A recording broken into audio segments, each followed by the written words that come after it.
360-তে স্বাগত জানাচ্ছি আমি তাহিরা কিবরিয়া। সংক্ষেপে আমেরিকার কিছু খবর।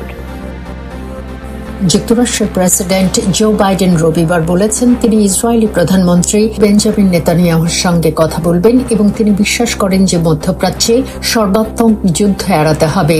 ওদিকে হেজবোল্লার উপপ্রধান সোমবার বলেছেন ইসরায়েলি বিমান হামলায় হাসান নাসরুল্লাহ নিহত হওয়ার পর তারা ইসরায়েলের বিরুদ্ধে লড়াই চালিয়ে যেতে প্রস্তুত।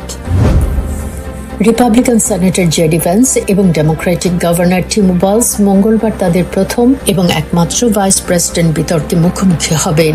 এই বিতর্কটি 2024 সালের নির্বাচনী প্রচারণার শেষ টেলিভিশন বিতর্ক হবে বলে মনে করা হচ্ছে।